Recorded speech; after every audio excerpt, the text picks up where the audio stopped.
He's throwing his lightsaber away? He's being bested by someone with no training? Why, he's dying now of force constipation? Those were some of the shrieks, the howls that came out of fans of Star Wars as they exited the theaters after seeing The Last Jedi. Surely, no franchise could possibly kill itself as well as that one. Well, folks, I'm here to tell you that Star Trek has decided they'd like a go at it, and they'd like a go at it with gusto. They'd like it to be perhaps even a musical finale, not only for a season, but perhaps for a franchise.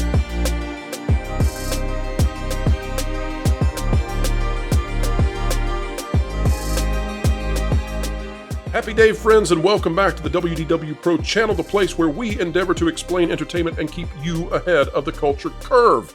We've got quite the track record when it comes to doing so, despite the fact that this channel is just a little baby channel, now only 8 months old. Who knows what'll happen when we learn how to walk with this?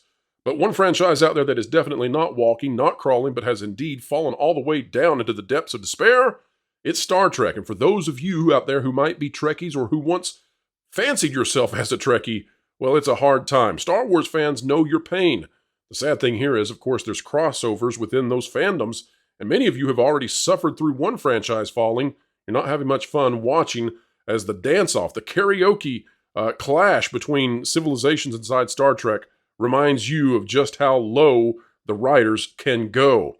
We brought on some experts about Star Trek to talk with us and lead us through exactly how in the world did we get to this point, and what can be done to save Star Trek at this point.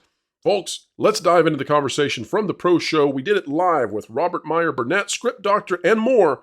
You don't want to miss a single second of it. Here we go. But this one is by Nick Romano. This is off of EW.com, Entertainment Weekly, and it talks about the Star Trek Strange New Worlds musical finale, dancing Klingons included. And it wouldn't have worked if we didn't have everyone in it. Co-showrunner Henry Alonzo Meyer says of the episode's last number. I'm thinking that it might have worked better if no one had been in it. Rebecca Romane's number one once said that the last thing anyone needs is dancing Klingons, but maybe it's exactly what we need. We Are One, the finale number of Star Trek Strange New Worlds musical episode Subspace Rhapsody, delivered a big ensemble piece. It all began with Celia Rose Gooding Ura inspiring the crew of the USS Enterprise to break into song. Then, somewhere along the way, we got a Klingon dance break inspired by K-pop boy bands. I guess BTS was in on this. Watch it in the video above. Folks, we've already seen it.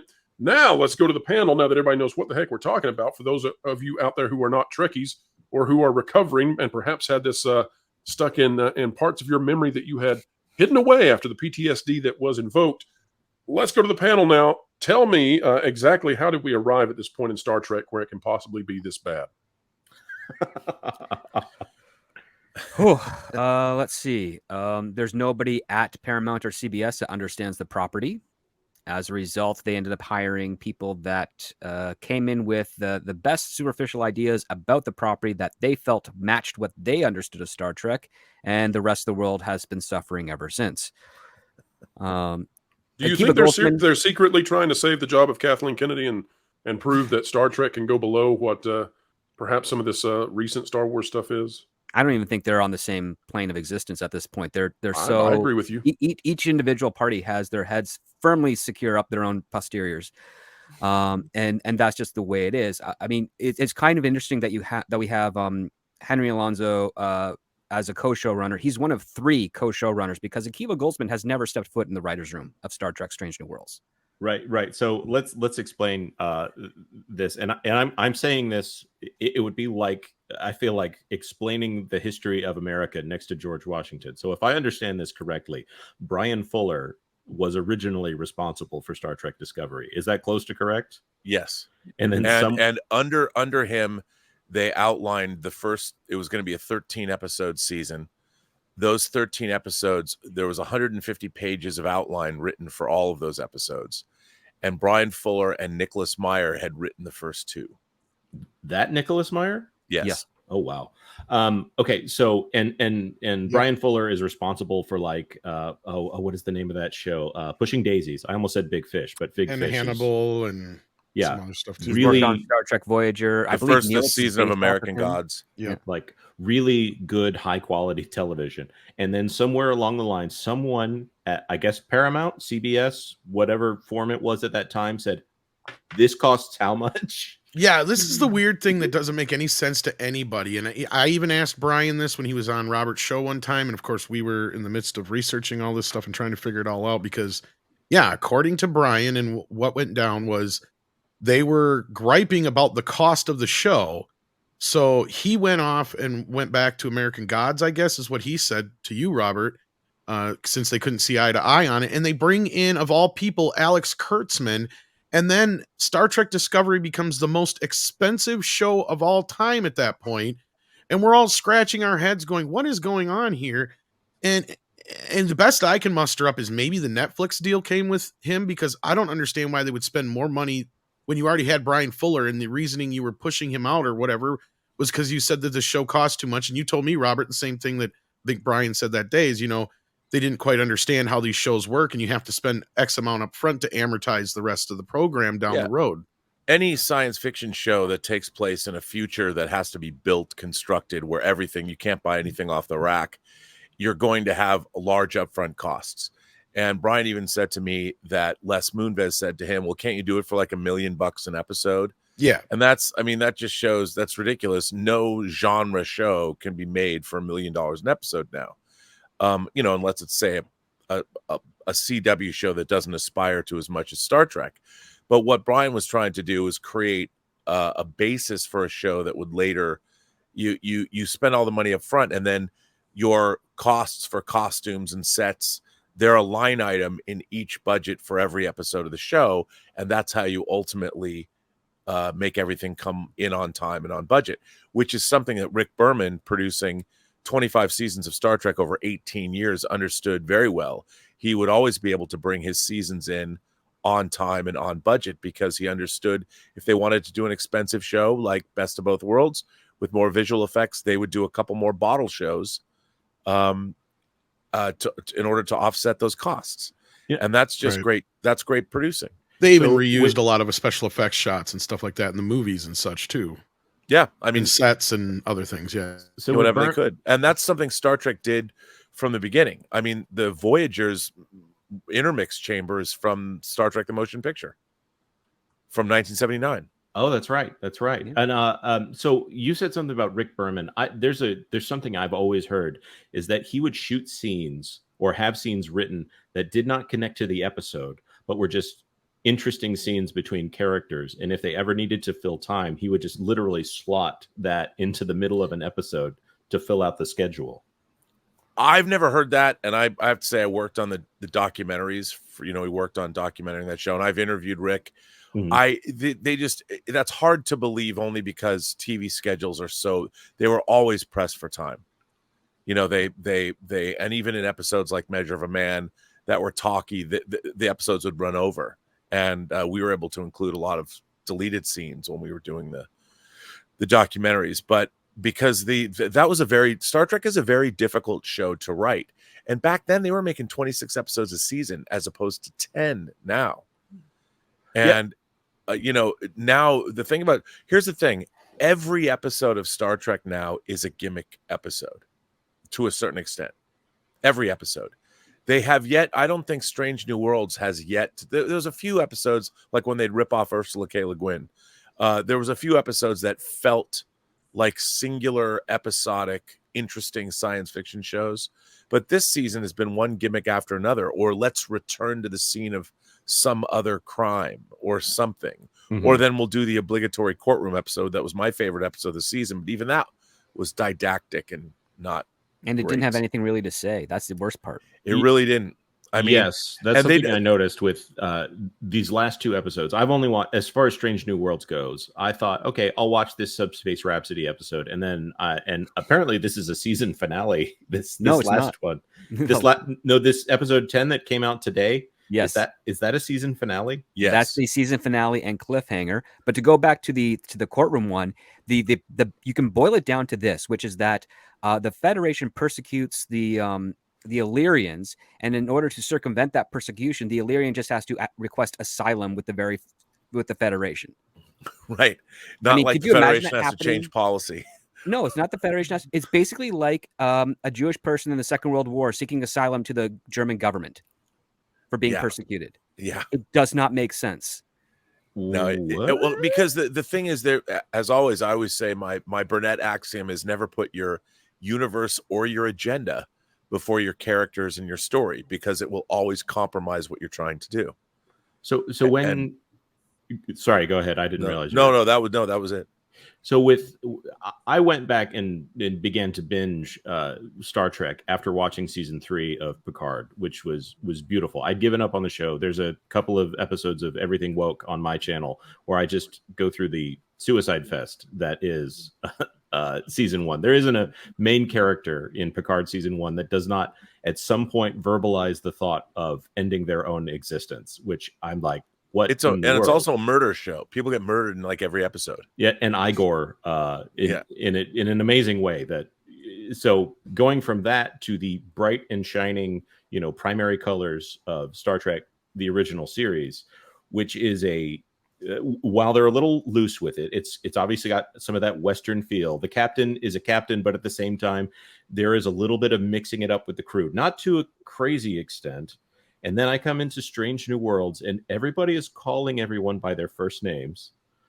Everything is humongous. These starships are now huge.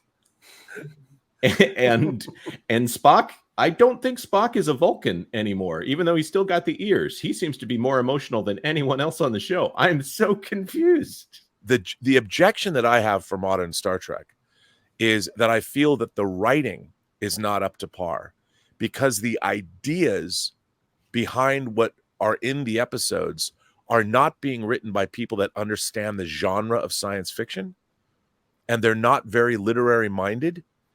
And all of the episodes they're writing are either copies and bad copies of previous Star Trek episodes, and they really have nothing. This is the worst and most egregious example.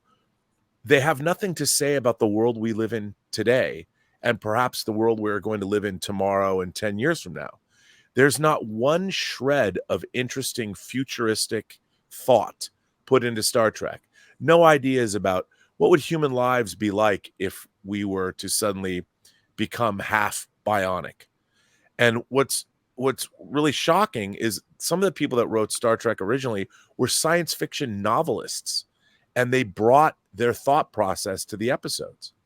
And now when you watch Star Trek, the people that wrote for it, Henry Alonso Myers, who wrote the finale that aired tonight, midnight, he was the co-executive producer of the Carrie Diaries, the Sex and the City prequel. And he wrote The Magician, so he can write fantasy. I want to go to Paulie from 2 episodes, just very quickly. Okay. The Gorn, which there was a whole thing about how the Gorn are a civilized species, we just don't understand them, from the original Star Trek. And there's a fight, and they're actually it's Kirk, he's versus the Gorn, and the whole thing is about how there's a lack of ability to communicate there, but there's some civilization that's there, and it's not quite recognized. Now they've turned them into, as you've said, xenomorphs, and that's a perfect allusion to what that is. The show seems to not even understand its own rules. Like, they realize that the Gorn are attracted to light.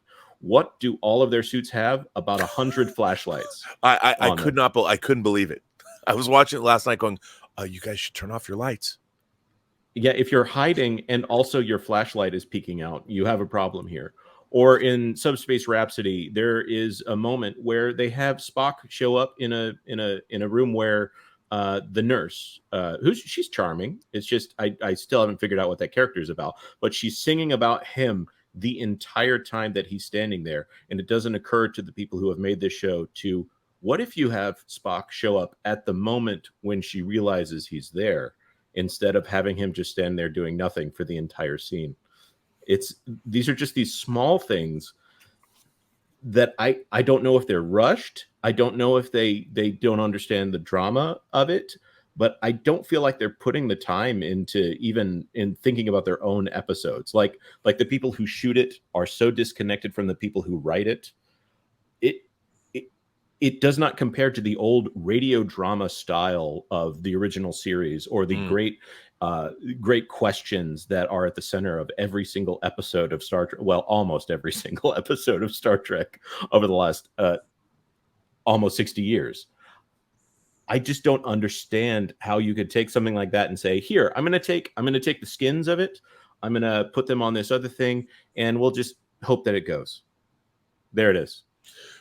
It's because they look at Star Trek as they feel it's inherently goofy.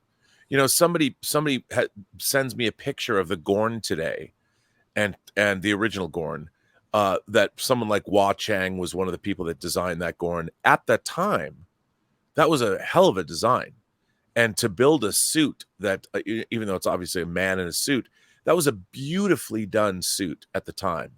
And the thing about the Gorns is you see that it's wearing it has a uniform, you know, and it has, so there's culture there. And even though you never see the Gorn starship, what was really interesting in that episode is they know they're fighting to the death. They've been pitched against one another by this alien species. And the Gorn, communicating with Kirk, says, look, the Gorn obviously believes he's going to win. He says, look, I'll be quick and merciful. Like, even though we're in this situation, I'm in it to win it because I got to save my crew. I don't want to torture you. I'm going to kill you because I'm physically stronger, but I will be quick and merciful. Which shows you, in terms of the character of the Gorn, that the Gorn's, he's not an evil creature he's actually got compassion. He's thinking about, he recognizes, and then you find out the whole point of that at the end of the episode. They make the Gorn out to be villains, and then Kirk realizes, you know what? We might have encroached on their space, and they thought they were defending themselves. So Kirk does not kill the Gorn. And that's when the Metron realizes, you know what? You guys have a quality of mercy. We didn't expect that of you. And so we're going to send the Gorn captain back to his ship. We're going to send you back to your ship. And in 1,000 years, look us up. Maybe we'll have something to talk about. Now, all the Gorns are flat out evil. They use human beings to breed their young. And it's okay. It's okay to Spock straight up murders a Gorn. Of course, they've destroyed a Federation starship. They're trying to play the same thing, like Gorns only attack when it's their territory. Well, if they attack when it's their territory and human beings set up a colony in their space, whose fault is that? But then they still want to turn around, I mean, and make the Gorn these mindless villains because I think they're being cool, which is the antithesis of what Star Trek is. Star Trek doesn't have villains, it has antagonists. And those are two different things. I would say the only time that they had that was with the Borg, and they were so much better when they were used sparingly. When they were mindless. Yes. RMB, it was thanks to you that I took a chance on Picard Season 3, and it paid off. Thank you. Question, if you were stuck on Desert Island and could only watch Star Trek Discovery or Strange New Worlds, which would you choose? I would read. And I don't mean to be flippant, but I don't feel that Star Trek Discovery honestly has anything to offer me in terms of any insight at all into the human condition. I see it as script knows. I see it as a product of fraudulent creation. And there's torture. There's nothing in it that has anything to offer, I think, astute viewers. And this isn't to take away from people who enjoy the show, because you know, there's people who watch things. I take Star Trek way too seriously, and I'll be the first to admit it. But as a fictional universe, it was when I was very young. I was very much inside Star Trek in the sense that I took the whole enterprise very seriously, and I always have. Now I think that the secret to Star Trek and the reason why so many people like it today is they're watching it, and there is a layer between them and the story the way there isn't a layer when they watch House of the Dragon. So when they look at Star Trek as this novelty, it's a confection. It's supposed to be fun because you cannot watch Star Trek today without this kind of vision of the past and how there were crazy monsters and styrofoam rocks and all that. And the thing is, when you were watching Star Trek originally, you didn't see those things. You saw the characters in the story and the production. What now people see as deficiencies in the production were just the way it was. And so all of Star Trek to me now, I can't take it seriously because the showrunners, the writers, the people in the show do not take it seriously the way, say, Ron Moore and David Icke took their reboot of Battlestar Galactica seriously. Wow, that's quite a comparison. Obviously, that Ronald D. Moore Battlestar Galactica, the whole industry is still kind of shaken. Is that the right word? Almost everything since then has been influenced by his work there, and Except of course, modern Star Trek. Well, I would even argue possibly to a degree they took the wrong lessons from from Battlestar Galactica to modern Star Trek, which is the infighting that Battlestar Galactica had, the conspiracy, the abuse of relationships, the distractions with regards to the superficial politics. As we were talking about a few weeks ago, the core influences that you can point out with regards to Star Trek is that the writers are taking a great deal of influence from Buffy the Vampire Slayer and Battlestar Galactica, and that's it.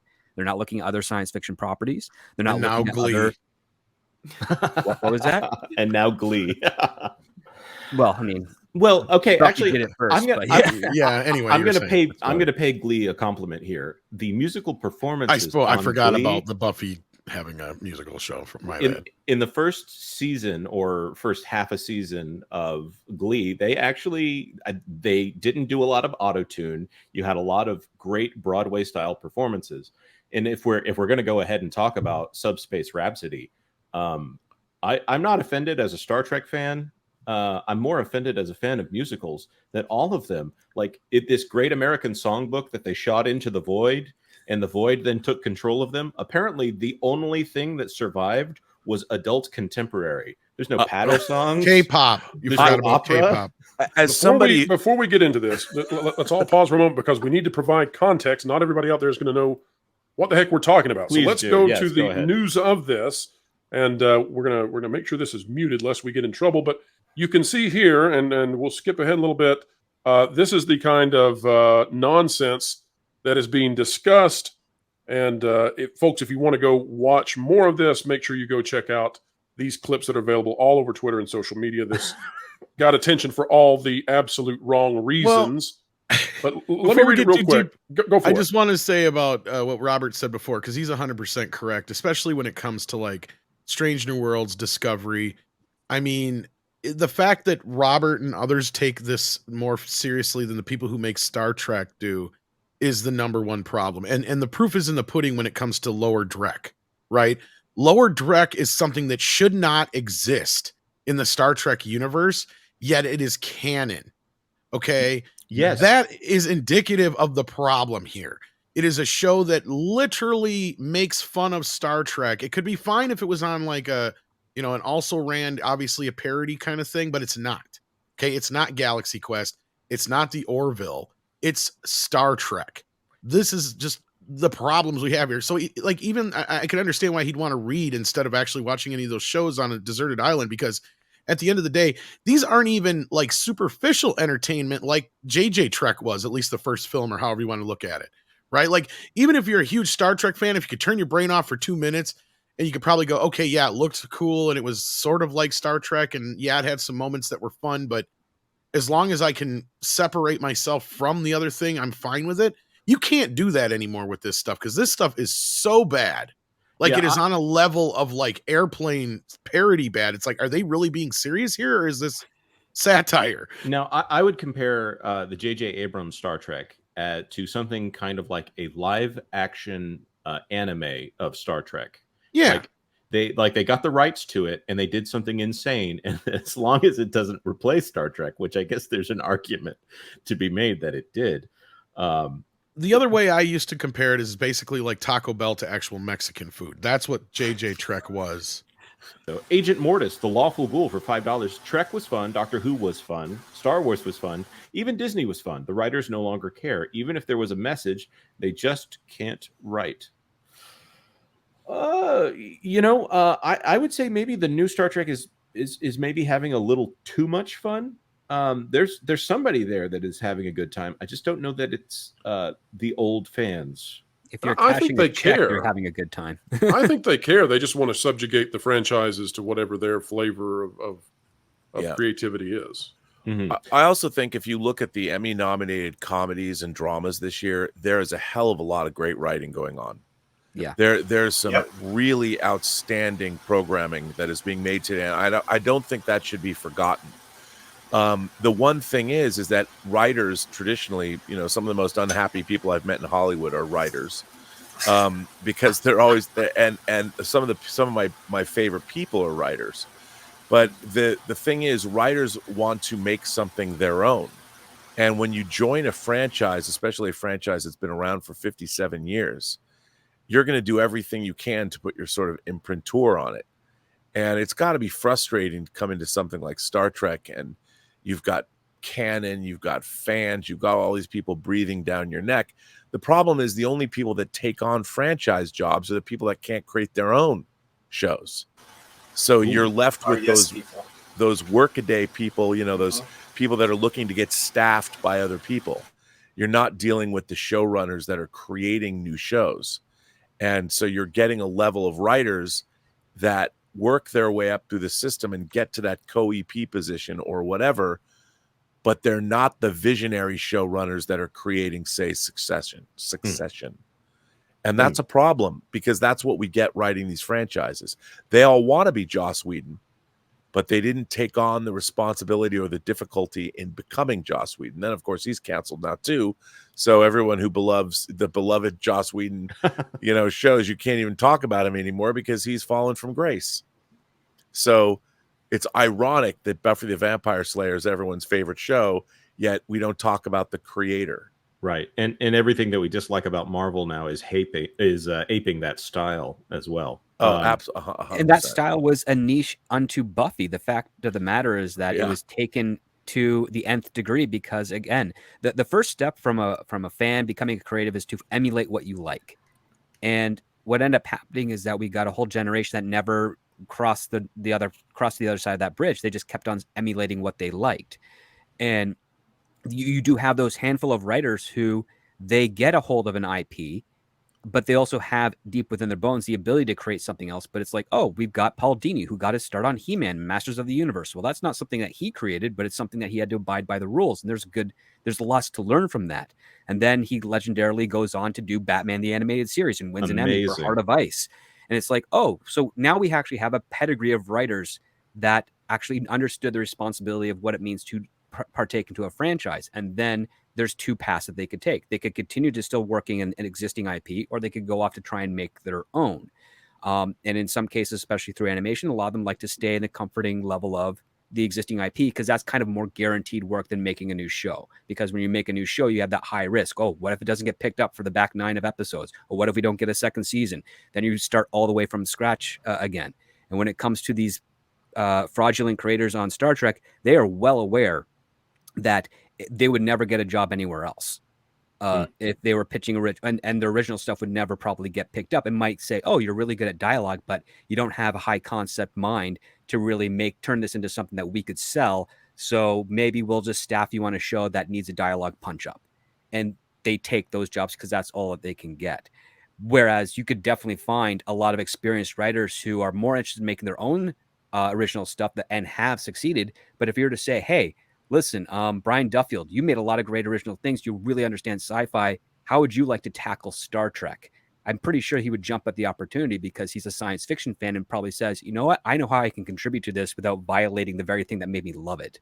And that's the other part too, is where's the ethical nature of a writer who's like, I can put my stamp on this without compromising what made me love this in the first place. All right, folks, and how about that? Loved the conversation, had such a wonderful time.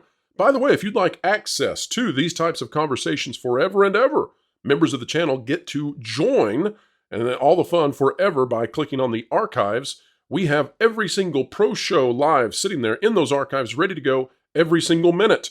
If you're not a member of the channel, you get access to the live show for 48 hours after it concludes and then in these clips. But that's it. So if you'd like to become a member, it is the price of a soda per month. Folks, if you would not mind, please like that like button, share, subscribe, and click it, stick it to the algorithms. It's the notification bell. We covet your comments, so drop one down below. Share this thing out on the social medias that you have. We would love for you to signal boost us, just as we intend to continue signal boosting all of you, because you all are the electricity that drives not only this channel, but entertainment everywhere. Folks, wherever you are and whatever you're doing, keep learning, keep growing, and keep having fun.